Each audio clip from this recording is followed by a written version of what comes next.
September 15th, Daily Devotional, Lift 'em Up by Ellen G. White. Body and mind inseparable.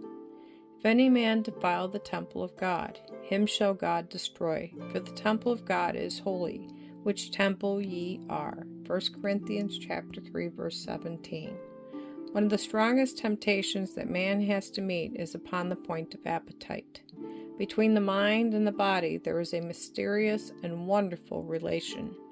They react upon each other. To keep the body in a healthy condition, to develop its strength, that every part of the living machinery may act harmoniously, should be the first study of our life.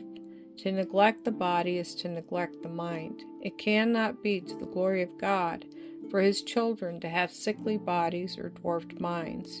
To indulge the taste at the expense of health is a wicked abuse of the senses.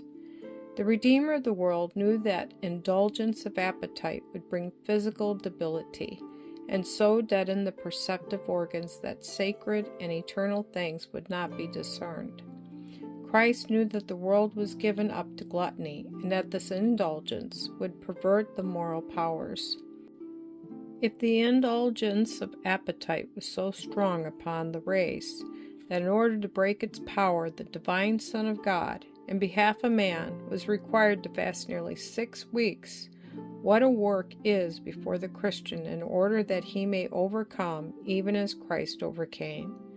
The strength of temptation to indulge perverted appetite can be measured only by the inexpressible anguish of Christ in that long fast in the wilderness.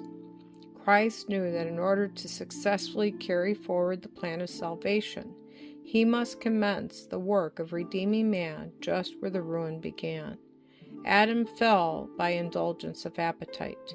In order to impress upon man his obligations to obey the law of God, Christ began His work of redemption by reforming the physical habits of man.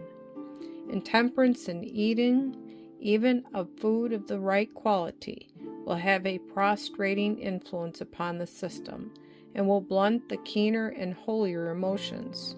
Strict temperance in eating and drinking is highly essential for the healthy preservation and vigorous exercise of all the functions of the body.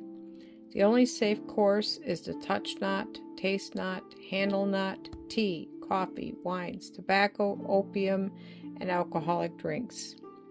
The necessity for the men of this generation to call to their aid the power of the will, strengthened by the grace of God, in order to withstand the temptations of Satan and resist the least indulgence of perverted appetite, is twice as great as it was several generations ago. The Redeemer of the world came from heaven to help man in his weakness, that, in the power which Jesus came to bring him, he might become strong to overcome appetite and passion, and might be victor on every point.